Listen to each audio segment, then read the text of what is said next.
கர்த்தருடைய பரிசுத்த நாமத்துக்கு மகிமை உண்டாவதாக.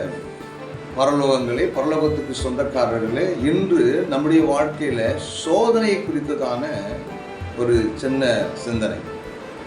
இன்னைக்கு அநேகருடைய வாழ்க்கையில ஒரு பிரச்சனைன்னு வந்துட்டா உடனே சொல்றோம், கடவுள் என்ன சோதிக்கிறாரு அப்படின்னு சொல்லிட்டு. கடவுள் என்னுடைய குடும்பத்தை மாத்திரம் ஏன் தான் இப்படி சோதிக்கிறாரே தெரியலையே அப்படின்னு சொல்றோம். அப்ப வேதத்துல இருந்து நாம் சில காரியத்தை குறித்து வாசிக்கணும்னாக்கா, அது யாக்கோபு 1ஆம் அதிகாரத்துல 12ஆம் வசனம் சொல்லுது, சோதனையை சகிக்கிற மனுஷன் பாக்கியவான், அவன் ஒத்தவன் என்று விளங்கின பின்பு கர்த்தர் தம்மிடத்தில் அன்பு கூறுவர்களுக்கு வாக்குத்தத்தம் பண்ணின ஜீவகடத்தை பெறுவான்.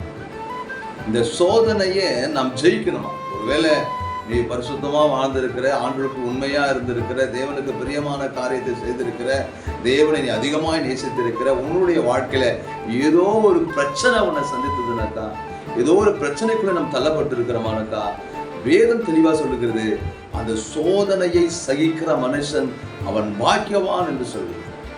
அது மாத்திரம் இல்லாம வேதத்தில் சொல்றது, அவன் உத்தமன் என்று, அந்த சோதனை அவன் செய்து, அந்த சோதனைக்கு அவன் சொந்தக்காரன் அல்ல, இந்த சோதனையுடைய வாழ்க்கை வரக்கூடாது என்று சொல்லி அவன் உத்தமன் என்று விளங்கின பின்பு கர்த்தர் தம்மிடத்தில் அன்பு கூறுவர்களுக்கு வாக்கு தத்தம் பண்ணின ஜீவகிரீடத்தை அவன் பெறுவான். அப்ப உங்களுக்கு நீங்க கொஞ்சம் தேவனுக்குள்ள இருக்கும் போது, சில கஷ்டங்கள் வரும்போது, அதை நீங்க சகிக்கும் போது, தேவன் நீங்க உத்தமன் என்று பார்க்கும்போது உங்களுக்கு கேட்ட அந்த ஜீவகிரீடத்தை அவங்களுக்கு தருவேன் என்று சொல்லி அவர் வாக்கு தத்தம் எடுத்திருக்கிறார். அந்த வாக்கு தத்தம் உள்ள தேவன் அவர் உங்களோடு கூட இருக்கிறார். அந்த வாக்கு தத்தம் பண்ண தேவன் உங்களுக்கு ஜீவகிரீடத்தை தருவார். அதனால சோதனை குறித்து கவலைப்படாதீர்கள். நாம் ஜெபிக்கலாம்.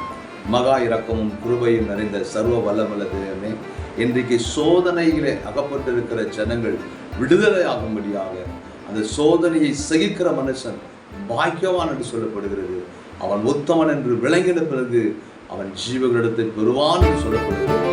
இன்றைக்கு யாரெல்லாம் சோதனைக்குள்ள இருக்கிறார்களோ, அந்த சோதனைகள் எல்லாம் மாறுபடியா அவர்கள் ஜீவகிரீடத்தை பெறும்படியா நீர் அவர்களை ஆசீர்வதிக்கும்படியாக